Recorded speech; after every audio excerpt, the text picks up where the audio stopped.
So I had actually filmed my episode 7 and 8 review a couple days ago, and I was editing all the videos, and then I just realized that for some reason episode 7 and 8, the review was all blurry and out of focus. So I'm gonna redo it, and I'm gonna try to make it a little more concise, to the point. Definitely ramble a little bit in the other reviews, but hey, what are you gonna do? That's me. So yeah, I'm gonna group 7 and 8 together because it's Nami's arc, and yeah, I don't think it'll be too long. I did not have too much of an issue with episodes 7 and 8. Yeah. So for episode 7, pretty much one for one for the source material, except Nami decides to not tell the village that she made a deal with Arlong to buy back the village. In the source material, after Nami's parent, or Bellemere, dies, she makes a deal with Arlong to buy back the village with 100 million berries, and she proves her worth on the Arlong's crew with her skill in making sea maps.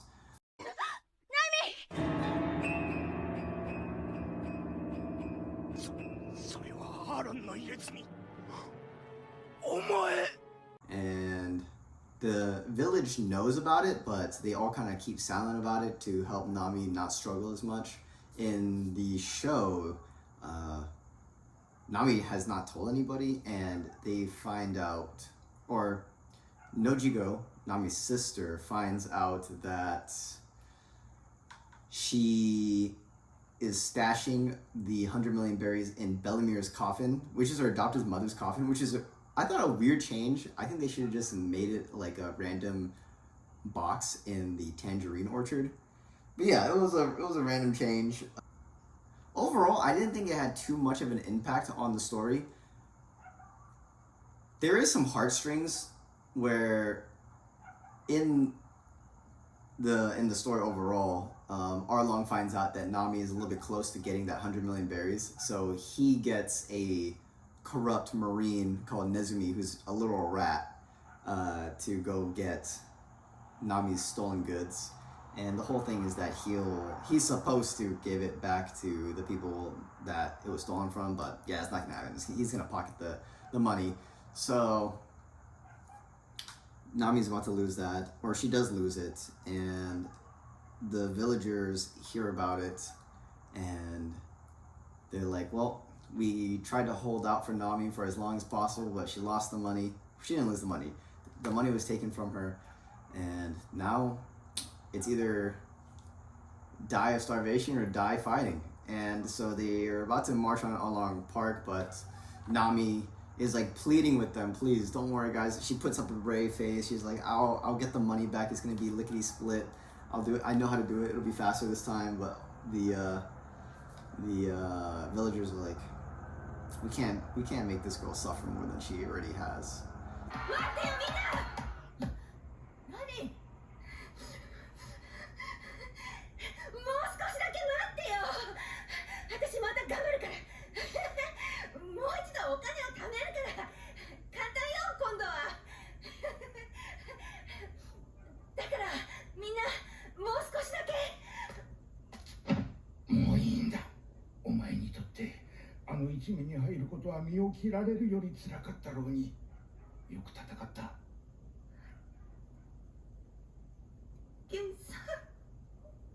Okay, there's two big things besides the villagers finding out about Nami's whole dilemma. Two things I want to talk about.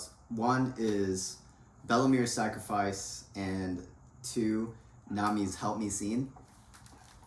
Okay, so let's go to the first one, Bellemere's sacrifice. I thought it was really well done. I really liked Bellemere's actor. I will say it was a little bit different in the anime, but yeah, once again, due to time constraints, they did not introduce, there's a doctor character. I can't remember his name. I know he wears a bandana and he's got some sunglasses, and he's also a tattoo artist. That might have been lost. Nami gets rid of the Arlong tattoo and she gets a tattoo of a pinwheel, and in the live action show she just gets it after Arlong Park. But yeah, in the source material, the doctor is what is who gives her the new tattoo. But Yeah, in Bellamir's sacrifice, pretty much plays out the same way. Bellamir is very poor, and she's trying to raise two daughters. And Arlong comes out, and he's asking a tribute of 100,000 berries per adult, 50,000 for a kid. And Arlong is a smart pirate in this scene, and he gets like the medical records, and he finds out that Bellamir doesn't have any kids registered. Bellamir can't. Well, her whole thing is that her blood doesn't have to be the main determining factor of who is and who isn't family. So she believes that Nami and Nojiko are her family. So she can't even like say that she doesn't have two daughters, even if it costs her life. And so she confesses to Arlong that the 100,000 berries that she gave to Arlong will cover her two daughters, but not her. And in the source material, that's when like Nami and Nojiko try to come out, and the doctor character stops them. He's like, "What are you, fool? Are you a fool? Are you trying to kill your mother?" But she says that, or Bellamir says that, and then the doctor's like, "There's no changing it now," and so he lets Nami and Nojiko see her mom for one last time, and there's a very sad death. 子供2人で10万ベリー。それは私の娘たち2人の分。私の分は足りないわ。ベルメール、お前。ケンさん、ごめん。私、家族がいないなんて言えないや。たとえ命を落としても。なんとバカなこと。そりゃ確かに血のつながりはないけどさ、家族なんだ。口先だけでも親になりたいじゃない。あいつらは私の子でしょ。 So yeah, it played out pretty one for one for the series. I can't complain about that. Oh, side point, Genzo, the village chief, was great. I love that actor. They picked a great actor. And hey, props for the makeup department. All the scars in One Piece look great. Garp has a scar, Luffy has a scar, Shanks has a scar. A lot of characters have scars, and they looked really good. Genzo's scars looked really good.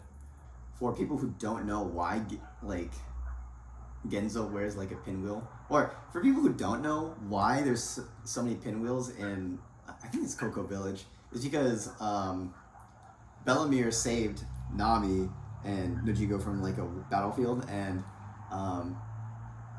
the one thing that would make Nami smile all the time were pinwheels, and so Genzo, the village chief, started wearing a pinwheel on his hat. And that's why they make so many orange pinwheels in the show, which I thought was a really nice touch. They don't explain why they have so many pinwheels, but I think it was a subtle nod to the fans. Nami's help scene was also really well done. I don't know. I'd said it in my episode 1 and overall thoughts review, but Emily Rudd's acting was really good. It wasn't as dragged out as the anime, but man, that scene every time, the anime scene especially, makes me cry or tear up a little bit every time. Nami in the live action didn't feel as helpless, I would say, but yeah, just because there was like one scene, or in the live action, or no, I'm sorry, in the anime and manga, Nami is like, you don't even understand what's going on, and Luffy says no, and he's like, I told you to leave, didn't I? And Luffy says yeah, and it's like, so like, shouldn't you leave? And he's like, yeah. And then she's like, then leave, get out of here, leave. And she's like kicking up dirt, and it's like, in a sense, it's like, it's almost, I don't want to use this word, but it looks very pathetic, and it's a small gesture to kick up the dirt, but for Nami, that's all she can do. She can struggle, and she's trying to, like, just somehow, get rid of this frustration. And I think Luffy is so, emotionally intelligent. He may not be, like, intelligent-wise as in, like, book smarts, But emotionally, Luffy is a very intelligent individual, and he can tell how much this means to Nami, like this like despair that she's in. And so Luffy puts the hat on Nami, and that scene always makes me cry just because, you know, Nami understands the significance of Luffy's hat, you know, because I think one of the very few scenes Luffy tells Nami to never touch his hat, and she has seen throughout the story that how pissed off Luffy gets if anybody damages or touches the hat. Like, he beat up Buggy, and then he was so sad, and she had to repair his hat, and he like loved it. So she knows the significance of him putting the hat on her. And then just Luffy walking out saying, "You're damn right, I'm gonna help you." And then you get to see Zoro, Usopp, Sanji for the first like time ever, like as a unified crew, going like, right, like Captain, like we're gonna go out and we're gonna beat up Arlong. Oh, that's such a good moment. I kind of wish they used the soundtrack from One Piece, Overtaken, because that you know, when I was a kid, like 10-year-old Dustin seeing first time like Zoro, Luffy, Sanji, Usopp walk into Arlong Park with the OST, the Overtaken OST, man, I think that's when I got hooked to One Piece. That was such a good scene. And it's, I think 90% of people who watch One Piece get hooked at that scene. It's like the first time where the crew is unified, and it's such a badass feeling.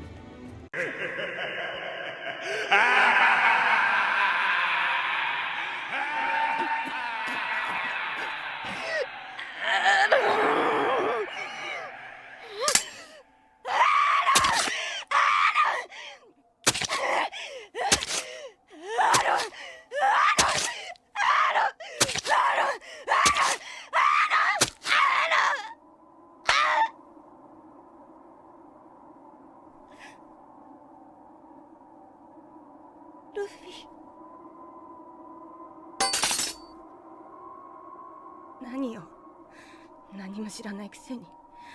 8年間この島で何があったのか知らないくせに。ああ、知らねあんたには関係ないから島から出てきって言ったでしょ。ああ、言われた。出てけ、あんたなんか出てけ、出てけ、出てけ、出てけ、出てけ、出てけ、出てけ、出てけ。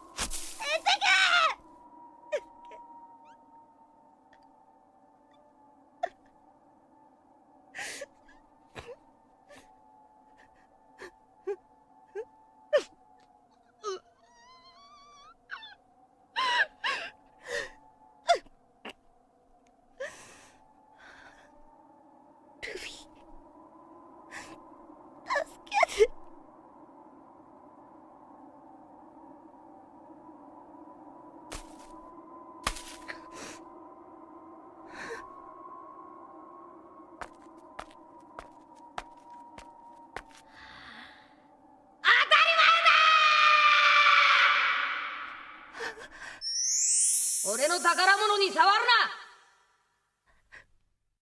ルフィ。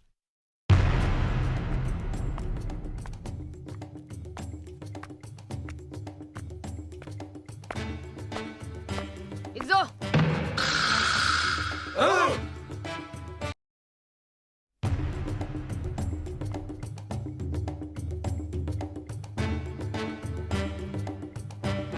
Let's go.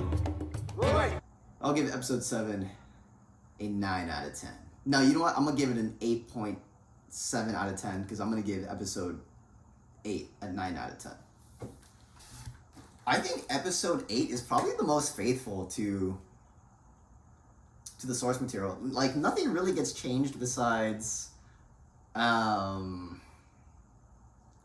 Actually, quite a bit gets changed, but it's kind of filler anyway, so I wasn't too beat up about it being missing. There was like a sea beast at Arlong Park. They got rid of it. I don't think it really did much. Okay, one character I was waiting for him to appear was Hachi, and he's one of the fishermen under Arlong's crew, and he's debatably the best one yet. He comes back in the story. He's like a big fan favorite. I thought for sure he was going to show up, but he doesn't show up.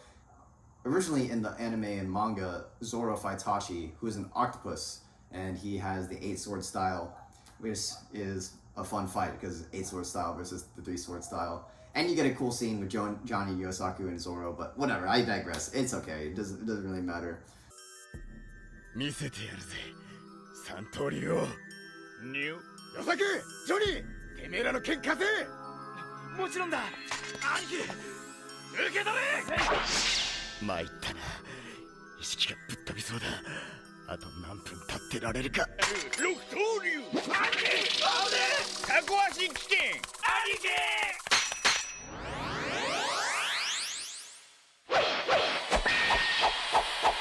サントリー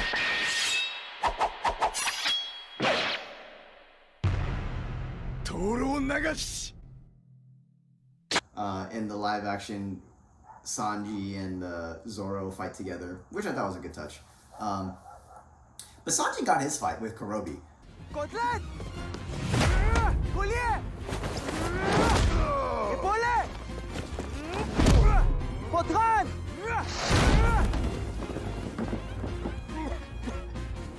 Mouton shot! ゼロだコリエ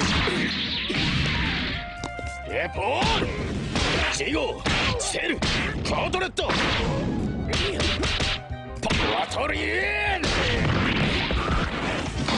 ホンドレー究極千枚川のショット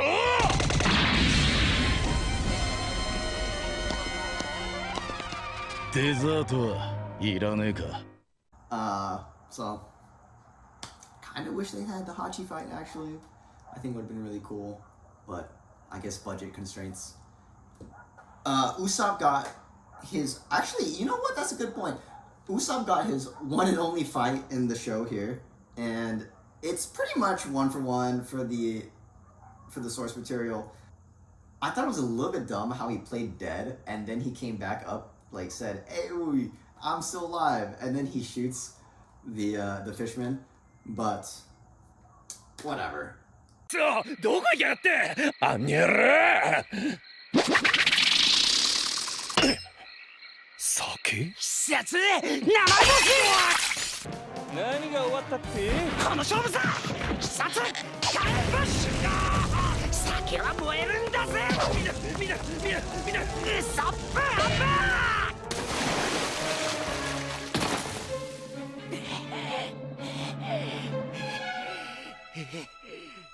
てめえスパーマンスパーマンスパーマンスパーワゴースパーマンスパーマンスパーマン巨人に勝った My biggest gripe with that scene is how Usopp didn't use the Usopp hammer. I thought that was like the funniest scene with Usopp in that arc. He knocks him out and he doesn't know if he's actually knocked out, so he grabs a hammer. He's like, Usopp hammer! But it's not in the show. Yeah, Luffy versus Arlong was really good.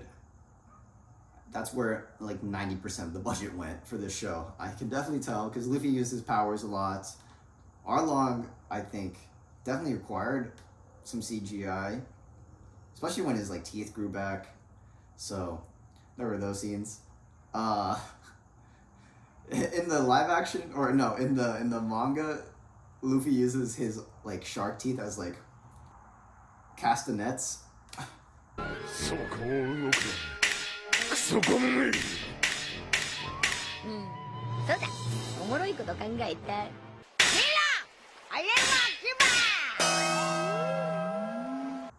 But yeah, they're not in the live action, which I can understand. Yeah, I can't complain. There's not really much to say just because it's all fights. So I'm not gonna like really critique the fights. They look great on screen. You get a cool ending scene with Luffy getting his first bounty. And if you are a One Piece fan, then you know that the crew getting their bounties is actually the best part of the arc. Because like, you know, usually at the end of an arc, they do something spectacular, and then they all get some bounty increase prices, and then kind of they have like a little competition of who gets the higher bounty, and the order changes every once in a while. So it's really fun to see Luffy get his first bounty, and he is the most expensive man in the East Blue, so that's pretty cool. Yeah, you get the cool scene with Mihawk meeting with Shanks. That scene is pretty much faithful to the manga as well. Shanks pops up, tells Shanks that I met an interesting young boy, shows him that Luffy's poster. Shanks is like, holy shit, and is like, let's party. So yeah, that scene was great. I didn't think they were gonna add it, but they added it. And ある小さな村の面白いガキの話。そこ来たか、ルフィ。このまま返すわけにはいかねえ。そうか、鷹の目。さあ、飲め飲め飲め。さあ、今日は宴会だ。ぐーっとぐーっと、俺ぐーっと。I kinda wish that in the ending they're going to Reverse Mountain to get to the Grand Line. I kinda wish that they showed us getting to the Grand Line, just because you know what would have been really funny actually is if they got to the Grand Line, or they went up Reverse Mountain. They had that whole scene with the ship going up a mountain like a waterfall, and then they end on them like seeing Laboon, which is like a big whale. There's a big whale on the other side of the red line, and it's pretty much the first thing you see when you pop into the Grand Line. I kind of wish it would be a fun nod to the fans, being like, why is there a whale there? Yeah, I kind of wish they added that.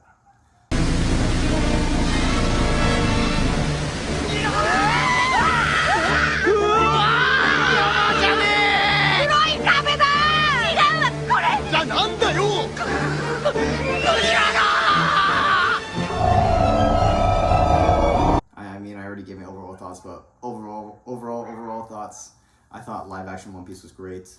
I think it was a marvel from everybody, you know, Oda included, everybody on the casting crew. Like, everybody had to put their 100% to make this look not stupid. It can look goofy, because One Piece is really goofy, but it didn't look stupid. And I think that's what a lot of live actions get wrong. So yeah, I think it made it marketable to a bigger audience, and of course the people who liked the live action is going to go further on into the manga and anime. Will they make a season 2? I hope so. I just don't know where they would cut it off. I don't know. I think this might be the end for the One Piece live action, just because the beginning of One Piece is just realistic enough to be told in live action. It might get a little bit difficult further on. But yeah, One Piece live action is great.